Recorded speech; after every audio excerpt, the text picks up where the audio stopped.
All right, cool deal. All right, guys, welcome to the first of many, I hope, here. Unfortunately, we are going through 7-Day Addiction Media, but this is going to be the Vaquero Up podcast that we'll be holding hopefully every couple of weeks. That is the goal. The reason for Vaquero Up, kind of explain a little bit of the premise behind the Vaquero Up is, again, behind the term Cowboy Up. It's the same thing, when somebody says Cowboy Up, at least in my eyes, it means, I think all of us here are somehow, some way affiliated with the Vaqueros, with UTRGV, and that's where the whole idea of Vaquero Up is, man. I think a lot of these athletes, a lot of these, staff, everybody who's around the Vaquero or the UTRGV organization, man, those guys have literally changed this program around with everything that's going on, and I truly believe Vaquero Up kind of identifies what these guys have done here in the past few months or years, really, since the, I guess, entrance of football. But with that being said, we're going to go ahead and introduce the three guys that are going to be here, myself here for the next couple of years, I hope, or more. To introduce myself, my name is Fabian Hernandez. I'm the co-owner of 7-Day Addiction, along with my business partner, Sam Robles. Ben Gonzalez, owner of G3 Scrap Metal, and now Vaquero Outfitters. You gotta say co-owner, man, because your wife. Oh, yeah, co-owner. Wait, who are we kidding? Who are we kidding? No, who are we kidding? I'm the janitor. Yeah, I get to push the broom around. I got that on my Facebook and I get people to troll me all the time. I put assistant janitorial expert. Yeah. And so when I'm messing with people, like, what do you know? You're just a janitor. I'm like, oh, yeah, cool. Hey, I tell you what, she let me use the steamer the other day. So I mean, I'm getting up there. I'm getting up there. Yeah, moving up quick. The tortillas yet? Almost. Oh, okay. Almost. That's when you know that you made it. Yeah. I don't know if George actually needs an introduction here, but George. George Rice and one of the partners, one of the many partners. There's a lot of us at 5x5 Brewing Company. We're based out of Mission, Texas, and we partnered up with the university making that Vaquero beer. There you go. Yeah. Oh, cool deal, man. So, again, you guys know who we are now, and hopefully you'll be seeing a lot of us. Hopefully you guys tune in. But today, our first guest, man, we're fired up. When we first started or started talking about this stuff, we said we're not going to start small, man. We're going to try and hit as big as we can. And right now, with baseball being in full swing, kind of little introduction here of this guy that's about to be on the show. He's our first guest. And, again, this guy has been a coach at the collegiate level since 2004. In 2017, man, he graced us with his presence here at the Rio Grande Valley and became the head coach for the UTRGV Vaqueros. And since then, not including this year, he's had a winning record of 79-66 and won the WAC Coach of the Year in 2019. And I think this year, we talked to him before, and it's turning out to be a pretty good year, and hopefully we'll end with a bang. And let's go ahead and introduce Mr. Derek Matlock. We don't have any fans, any cheerleaders, man. Thanks for having me. Yes, sir. But again, man, I really appreciate you coming on, Coach. We wanted to kind of start with a bang, like I said, and we wanted to start with a big name. And for the past few years, your name has definitely been out there, with UTRGV Athletics. I mean, really, really proud and really appreciative of you. I was just taking that time to come on. I appreciate the kind words, man. It's been a great 7 years.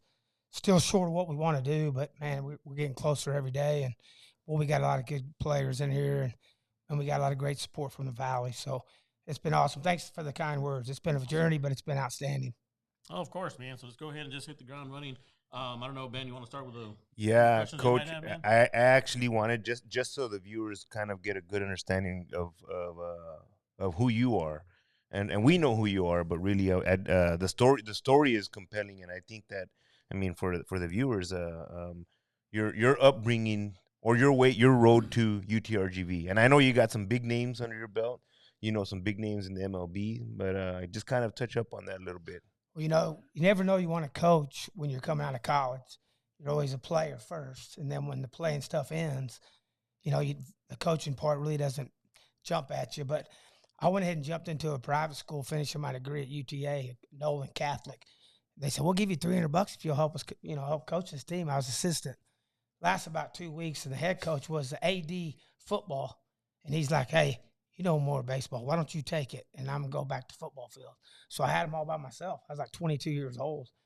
We got beaten the state championship in that Catholic division or whatever it's called in Texas. And I was like, I was done. I loved it. You started coaching when you were 22 years old. I was finishing my degree, and they needed help at a Catholic school, which was on my way from home to UTA to school. So I would just stop in there and coach my 2 or 3 hours, go to class, and back and forth. And I was hooked. So I grabbed the inner city job at Eastern Hills, which is not the place you coach baseball. Yeah. It's basketball, football. And I'll be dang, I think we won back-to-back district championships, and went to Flower Mound High School, which is a brand new high school in the north part of Dallas, rich. So I went from the hood to the rich. And, of course, at that school we were 140-7. Went to the state final twice, got beat. Couldn't win the big game. That's the word on the street. But Schlossnagel called me at TCU. I was actually at Padre with my family. It's like, dude, you need to get in college, man. You're the most winningest high school baseball coach in the country. You got to get in college. You can't stay in high school. You're tapped out. And I was like, okay. So I go, and then it ends up being a volunteer job. I had 3 kids. Wife didn't work. So I grinded those 2 years out as a volley. And then luckily got hired at Texas State as a pitching coach, recruiting coordinator. And we won, I think, 4 titles, Southland Conference titles. And West Virginia come calling for a lot more money. And I went to West Virginia, and we were in the top 25 in those years too. And then, of course, UTA called. And it was scary because of the 30 losing seasons prior to 17. And we were in the top 25 and in regionals at Texas State, TCU, and West Virginia. But I looked at my wife and I said, dude, I'm not young. If I'm going to be a head coach and run a Division I program, I got to go. And they got great facilities, and they are at the bottom. So we ain't going nowhere but up. Right. And the first year we went 24 games. My hat's like this. And I'm like, oh, baby. And I don't think if we went and won a conference championship at 19, that would have been a rough haul. And we did. And then the year after that, we got beaten the championship of the conference tournament. So we ran up in there top of the league a couple years in there. And so it kind of got me fired up. So, we can do this thing. How did you turn that program around so quickly? It's culture. We signed a lot of Texas guys where the other coaches were signing guys from Miami. They had different ties. My recruiting ties are Texas. Yeah. So we got local guys. We made sure not a great local player got out of here without him coming on campus and offering. We've lost plenty to Texas Tech, but we've offered them all, and we've given them big scholarships. But if we can hold our best players in here, that's going to give us a good base to be good already. And then we got to get in Texas, Dallas, Fort Worth, Austin, San Antonio, Houston, and we got to get the big ones out of there and beat Houston, beat Texas State in recruiting. And when you beat people in recruiting, you'll start beating them on the field. And last year's class was the first time we beat people in recruiting. And so that's exciting. And now we got to start beating them on the field. And we have. We've beaten UTSA the last 2 years pretty bad, and they've been in the top 25, and we've beaten them in recruiting lately. And that's what causes you beating them on the field. Yeah. But I know a couple of your stints were in recruiting, right? Like you were actually the recruiting coach. Now, when you're recruiting a player, and obviously talent is a no-brainer, you're obviously looking to see, if they can swing a bat or throw a ball, whatever it is. But is there anything else you're looking at in the player, in the athlete, other than their talent and physical? Oh, that's a big question, because you can go watch a guy play, say a pitcher's throwing 94, 95 with a real good breaking ball, but he's not really pitching. He's throwing a lot of balls. And if that's the case, those kind of guys are the ones that come in and walk a lot of guys. Gotcha. So guys taking BP, hitting balls out of the ballpark, that's fun to watch, but can he hit a breaking ball? So the intangible parts of a great player are makeup. Who's tough? Who's going to fight? Who's going to work? Because baseball's so hard, you're going to fail. Yeah. The best guys in the world fail, but it don't bother him. Our player, Brandon Pimentel, from the last 2 years, that was one of the best players I've ever coached. He would fail, but it never bothered him. That's why he never fell very long. He might have a bad little couple games, but it didn't last long. There you go. Makeup. It's makeup. You got to have tough kids with makeup. Since you're talking about recruiting, I got a real critical question. Where do you take your kids that you're bringing down recruiting to get breakfast tacos here in the Rio Grande Valley? Hey, it's a serious question. Yeah, it is. Come on. Yeah. That's going to make or break things. Well, I'm the head coach, so I don't coordinate in the recruiting visits. But Coach Martinez does an outstanding job. And I think he shares around everybody that commits to us. All businesses that commit to us. That is the most PC, awesome question. Yeah, I can try to get. I got a couple more curveballs coming your way. Don't worry, I got you. But culture's. One thing I'll talk about. You have to have culture to win. Yeah. Culture's everything. When you lose and win and go around, if you don't have a solid culture, you're going to be inconsistent. Now, how do you create a culture? I mean, again, I've seen some teams where they just, you see these kids walk around, shoulders down. They're not fired up to be there. They're just kind of going through the motions. But how do you create a culture of winning? How do you create a culture of buying into the program? Well, that's easy. Our culture's easy. It's easy for guys to remember. If you see a player on the street that's a Vaquero, you go, hey, what you guys' culture over there? They know. Accountability, blue collar, and committed. And it's easy to keep culture intact because you know when that's not happening. You get a pitcher coming off the mound. That was a strike. Strike. That's not being accountable. You're going to get in trouble. You get a kid that's not working. He's not getting after it all the time. He's not committed. He don't eat right. He don't sleep. He don't stay hydrated. Those are the small pieces. That's a committed athlete to be the best he can. And then being freaking blue collar in this heat in the fall, you better be blue collar because it's hot. Yep. You got to change a couple shirts out. But culture is easy to hold when things are going good. But when things are going rocky, like we've had some rocky times this short year, you just still go back and hang on to culture. Are you being accountable? Are you blue collar? Or are you freaking working your butt off, committed to the Vaqueros? So I got a lot of pride in being from the Rio Grande Valley, and one of the things I'm prideful about is our work ethic and our work culture down here.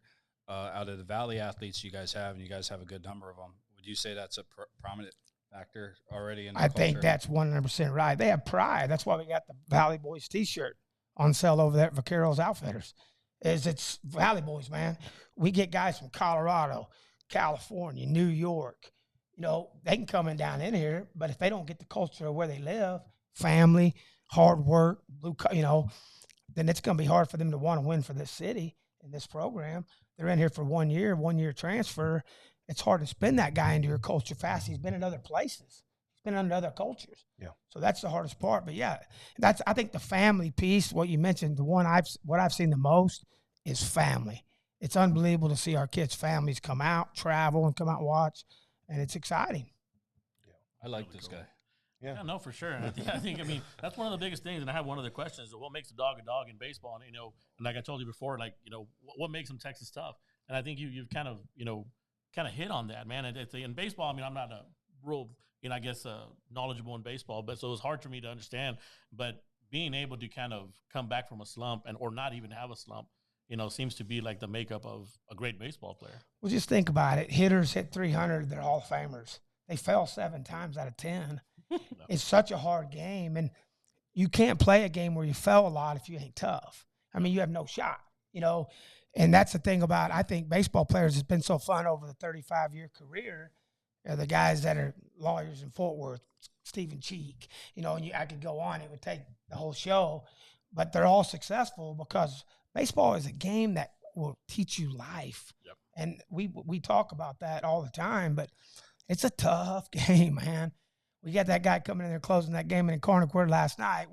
We're down by a run in the ninth. He's throwing 94, 95 miles an hour, and we fight our butts off and end up, beating him up in the bottom and walking him off. But that's not an easy guy to hit with a round bat and a round ball.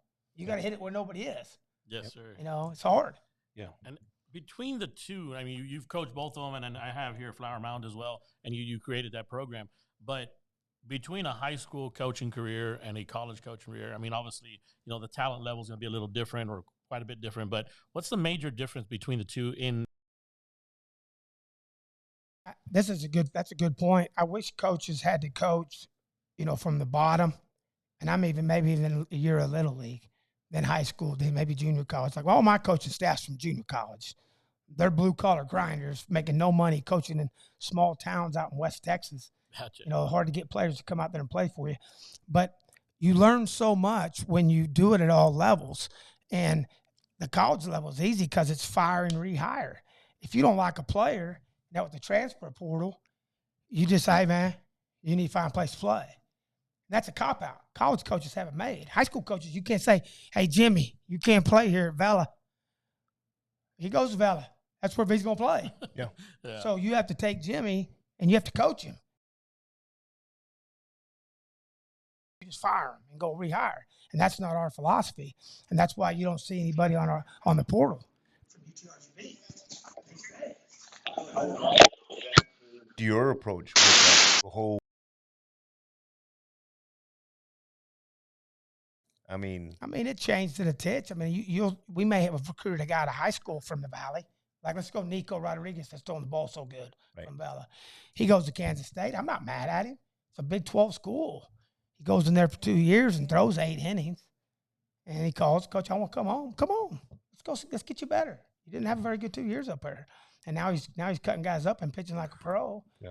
But that helped us. But there was still a tie-in to the portal before the kid was on the portal. So if we just go through the portal and don't know, like have a past relationship, we may not take a chance on a kid because we don't know him enough. Do you think that portal is more beneficial to, I'm not saying smaller, UTRGV is a big school, but to smaller D1 programs or emerging D1 programs like you guys over here at UTRGV?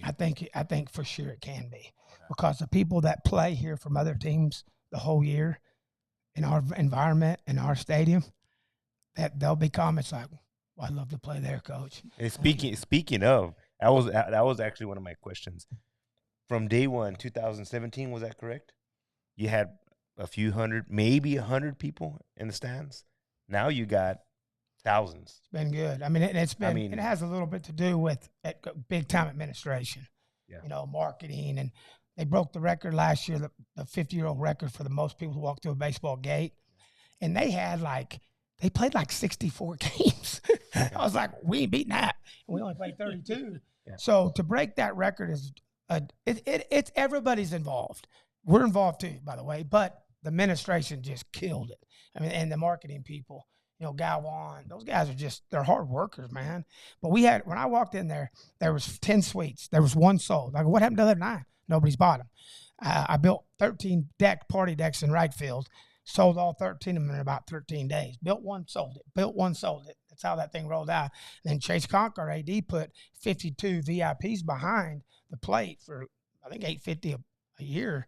And those things got a waiting list. I think I want to be in one Friday. Oh, by the way, I'm inviting myself to your party. Oh, is that right? Yeah. All right. So they've done a good job, and the Valley's really rallied behind us. And the missing piece is us. We've been short. We got to turn the corner. We got to get going. You know, we got to get moving, and we got to win more games, and that's my responsibility. I'm accountable for that, and, boy, we have a good team. We just got to play good. If we play good, we win. You've definitely created that culture. Not only, you know, obviously, just like you said right now, you know, you're holding yourself accountable, you know, but I think the culture just in UTRGV in the past couple of years has just changed. It really has changed. I think there's a lot more pride. I love, you know, not hearing, oh, it's just UTRGV. No, it's UTRGV. Like, I mean, we're here. Like, I know, and don't people forget, we beat Texas Tech at Texas Tech when they're 5th. We beat Kansas State 2 out of 4. We beat Oklahoma State.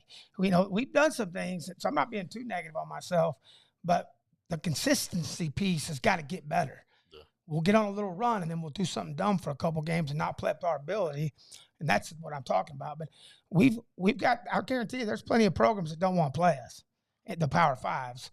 But there's plenty of them that are probably chomping at the bit because we didn't play very good against them. You guys still got a lot of baseball in front of you. What's your outlook for this season? I'm excited.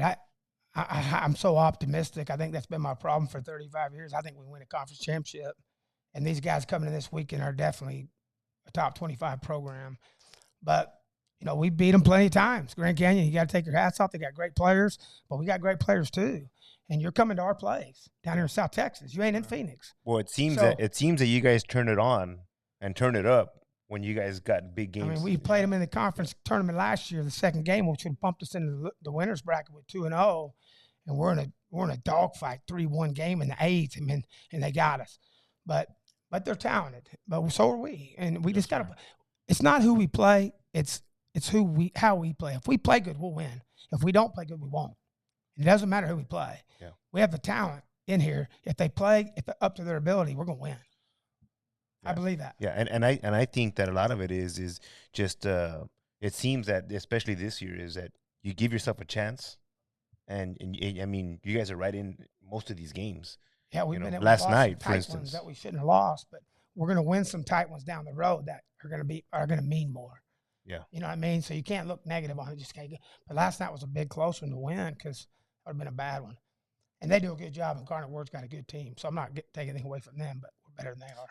I want to get your opinion on kind of like this, moving back a little bit, but I kind of want to get your opinion on this. You know, I'm not even my family, not even myself, you know, we've never been big baseball guys, you know, but, you know, in the business that we're in, we deal a lot with little leagues. You know, what's your take on little leagues? And the reason I say what your take is, because I see a lot of these kids and they play so many games, you know. And so, what's your take on that? Is it a positive thing? Is it a negative thing? Is it neither?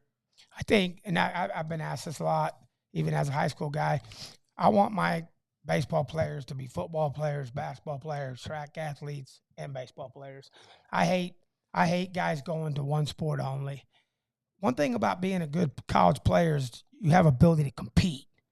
And all the time your buddies are playing football in the fall and you're all going out and lifting weights and doing your long tosses and playing some games, that football player is getting better than you with the element of compete. You got plenty of time in the baseball season in the summer to develop as a baseball player. And the thing about Little League, if you do it too much, I don't care if it's fishing. You guys are fishermen. Yes, sir. If you do it too much, you may get tired of it for a minute. You know, and so you got to be careful with kids because the Little League game is running a lot of Little Leaguers off. It's not as popular as it's been. And there's soccer and there's different things. There's video games kids want to play and they don't want to go outside like we used to do. But I think you got to be careful in anything you do in life. Don't do it too much. I mean, that you lose the love for it. You get burnt out. Yeah, don't do that. Then you won't be good at it. I love that message though, because I always get asked by, like, you know, especially me. I got 2 kids. They're like, "Hey, how many sports you got, man?" And I've always been under the theory: let them do as much as they can do, and don't single them out at all until later, you know, in their athletic career. And you know, here you have an NCAA Division I contender for the championship this year, possibly. Affirming that in his, you know, coaching opinion. That's badass. You learn a lot from playing all those sports, man. And you get to be with your buddies. You get to go compete against another team. When we graduate away from all that stuff, you can't do that again. You know, high school athletes. So take advantage of it. Go in there and try to compete against other cities with your high school in all sports. It's fun. Yeah. You'll miss it when it's over too. Yep. Because only 2% go to college and play baseball, by the way. That's a small percentage. Yeah, sure. Another screw up question. Yeah, go ahead. Besides baseball, what's your favorite sport? I would have to say college Division I football. It's my favorite. I like NFL, but I'm a college guy. I'd rather watch a college basketball game than an NBA. Who's your favorite college football team? Yeah, who's Vaqueros. Vaqueros at 25. I still got a little love for the Mountaineers, West Virginia, but because I coached there for 5, and I still like the Horned Frogs. But but I'm a Vaquero now. I'll be watching Vaquero football. I'll be at the tailgate. That's right. We'll all be at the tailgate. It's going to be a long weekend. There you go. I know you coach several, you know, programs, and then earlier we were talking about, you know, you coach under some pretty big names. But who would you say, if there is one, would be one of your I guess biggest influences of, you know, why you became a coach and things of that sort? I know you guys might not know who Paul Goldsmith is. I mean, he's a St. Louis Cardinals first baseman. He's with the Diamondbacks. He's a 10-time All-Star. That dude taught me probably more than I taught him.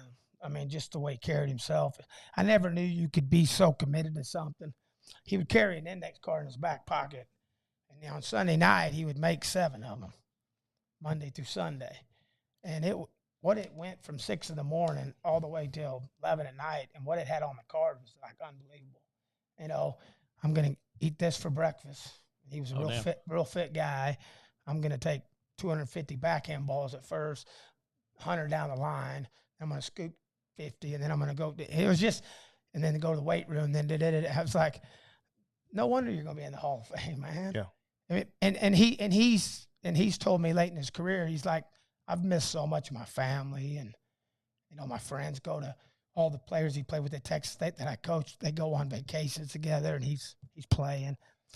And I think there's a little regret, like we talked about doing something too much as those little leaguers. But he's made what, $250 million. But that's not really what he's in it for. He's in it because he loves baseball. But he was very influential to me, just, you know, because I said some things to him when he was going through some hard times, and to see him be one of the best players in the big leagues, that's a big honor for me to even know him, you know. You ever talk to him again? There's something that someone told me once, is that moderation's for cowards. Yeah, that's a good statement. True statement. Cool deal, man. The other thing also, and that's one thing that, you know, I have 2 kids. You know, I have a 10-year-old and a 15-year-old. You know, do you feel these camps are important for these kids to go to? Do you think just general, you know, abilities of being just a general athlete is better, you know, what type of advice would you give somebody in regards to as a parent? You know, how do we get these kids developed for the next level? You know, the best way to get a kid developed, it's just like in the classroom. If you have your kid in a classroom with 60 students and they're doing algebra, they're not going to learn as much. Individual lessons are with a really skilled coach is the best development. You can't get around that. And I did it for 2 years at TCU, and it's hard. And yeah, we do it for the money. No. But if you're a good coach, individual instruction once a week, working on the things that a kid, that's the best development. But youth camps are outstanding for the social part of being around other kids. It's really hard to get a lot out of them as far as like maybe 150 ground balls with the right technique or the right swings, because there's so many kids and there's a small amount of coaches per kids. Gotcha. They're probably just trying not to let them get hurt.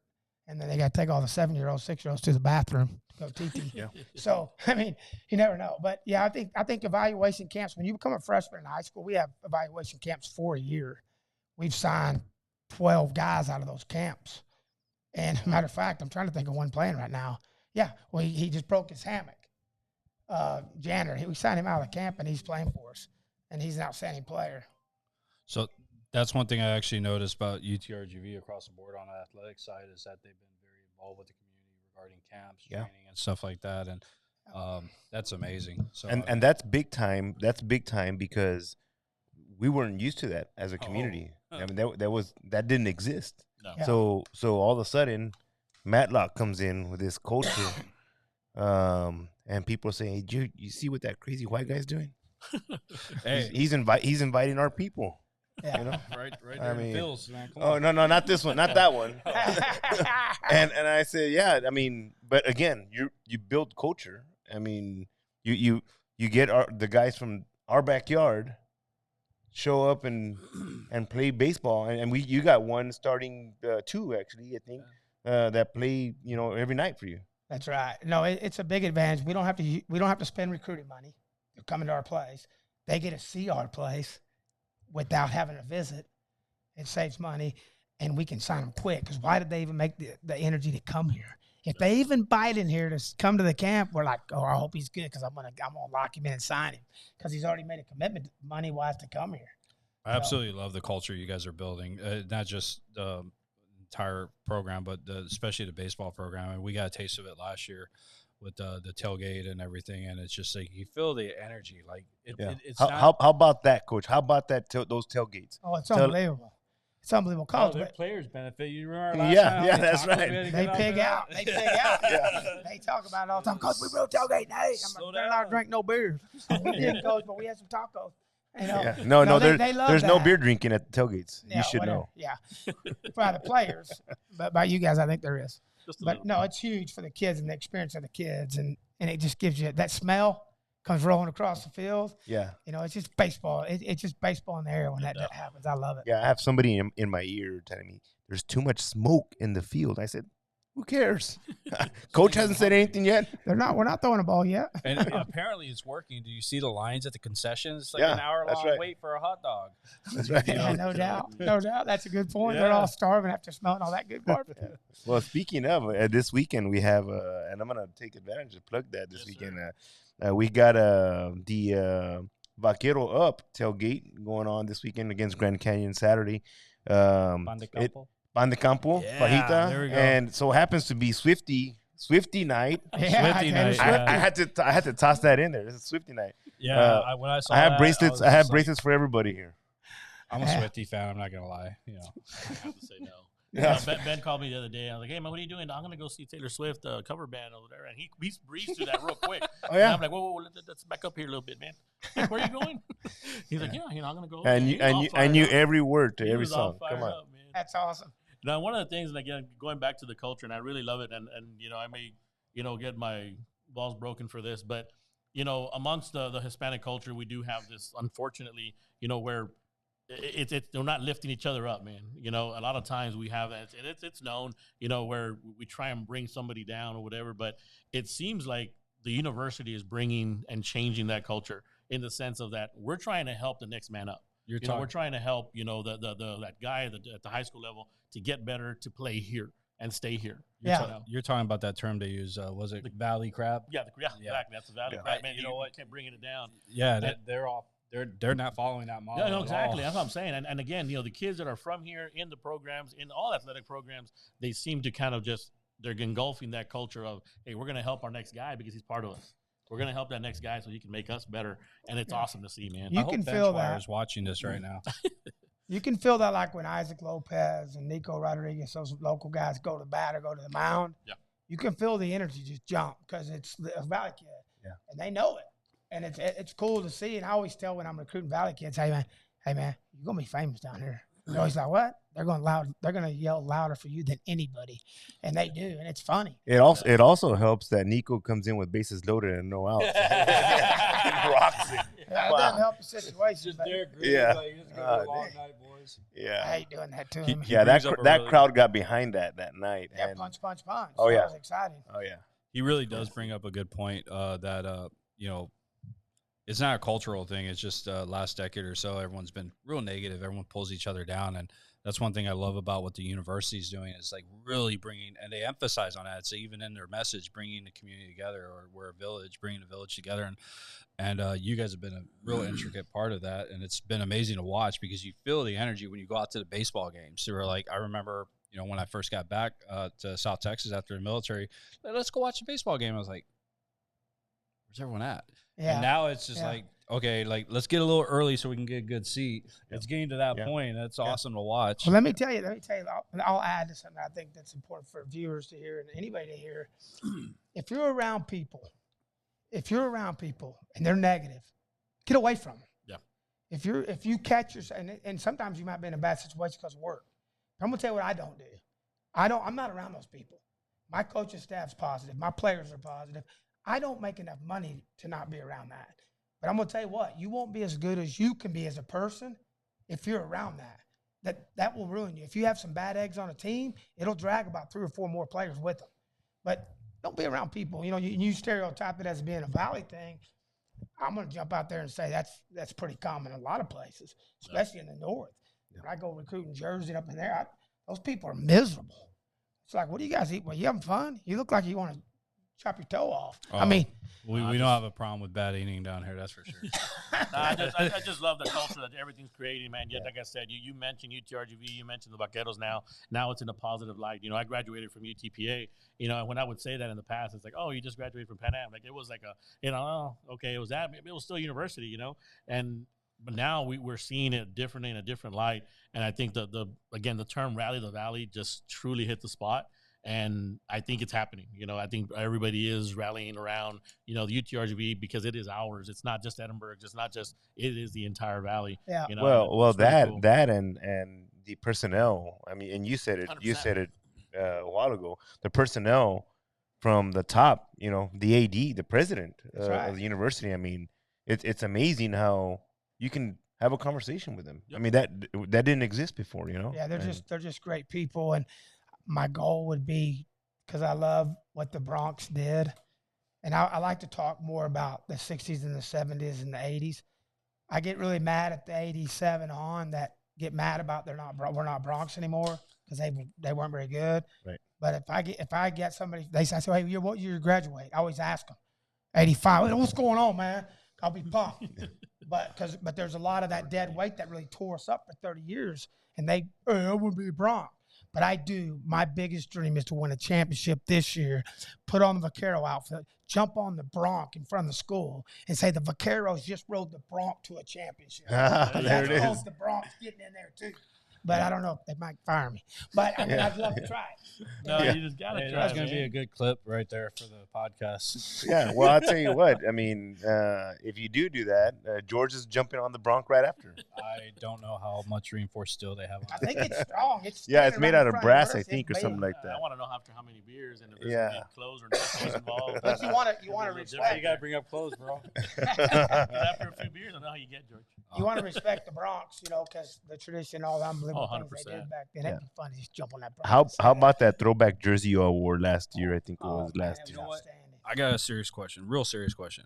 What screwed up traditions. Everyone has superstitions and traditions. Like, Yeah. you know, I went to a bunch of different colleges. Before I went to UTRGV, I went to Texas A&M Kingsville, and we had a tradition of throwing around frozen tortillas at the football games.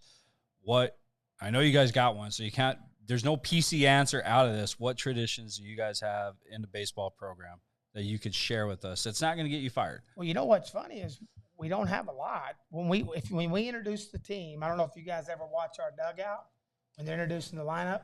You're probably too deep in the tailgates out there, but they've started a tradition. This was on the kids, and then the song at the end that is a really slow paced song and kind of hard on us, but we just hug each other's neck and put our V's up, and we get the MVP of the winning game, you know, and wave the flag and that big sombrero, yeah. Just try to give us some energy because it's a kind of a slow mono song, so we're trying to pick it up and try to get something out of it. But, you know, to be honest, the tradition piece of what we do is all involved in what we do in practice and the way we run things and how we play in practice, how hard we play, where it becomes instinct. We haven't really done enough to have like a trade. I would love when we hit a home run for a big horn out on the deck to go, wah, wah, wah, wah, wah, wah.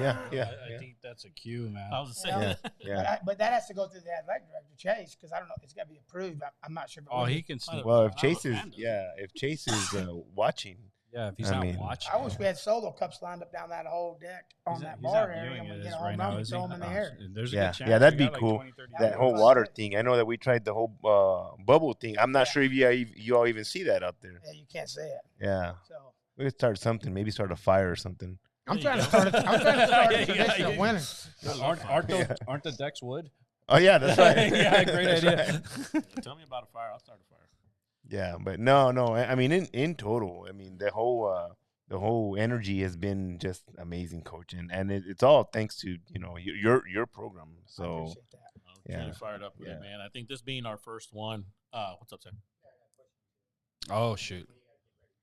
Yeah, go ahead. So one of the things we have is, about toughness. You mentioned that. Toughness, you see it at your level. What are things that parents can do or maybe not doing to help that toughness? That's a huge point. I mean, the part of our culture of it. Oh, yeah, go ahead.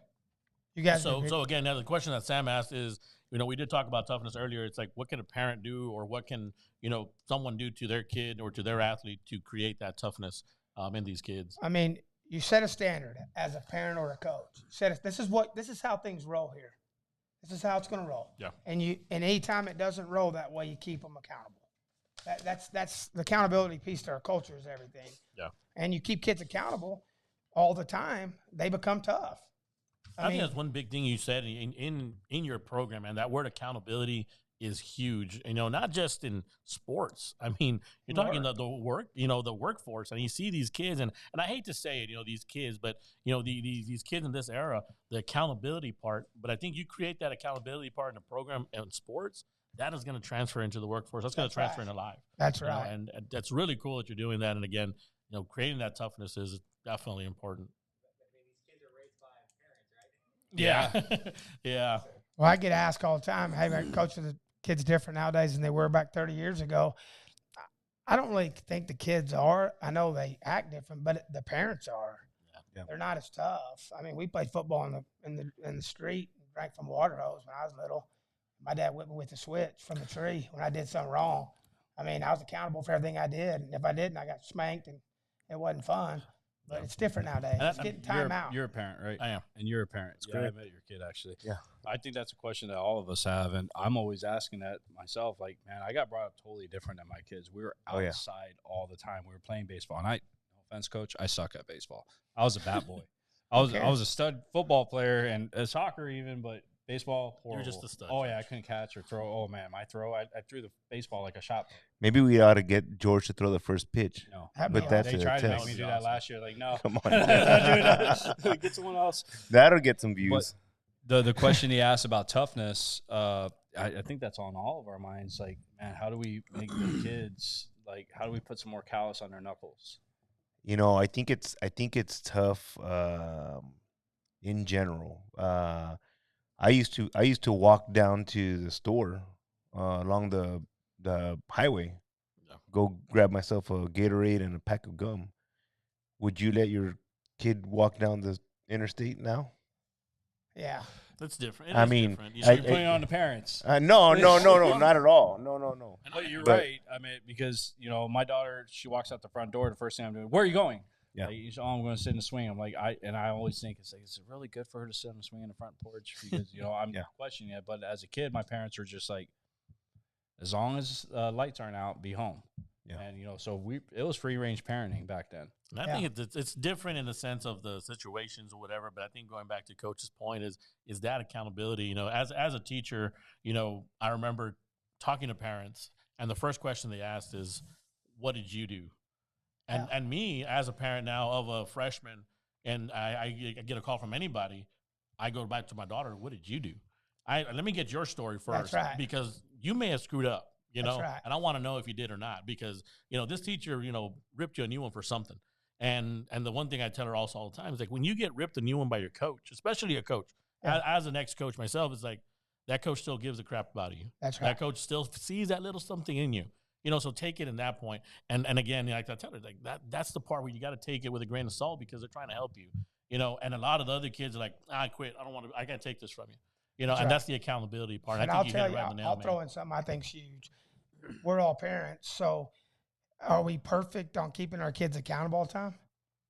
They do something that we know is not in our nature or in our family's culture. Yeah, and maybe we're tired. Maybe it's hard to hold culture, but consistent culture over time will develop a dude. Yep.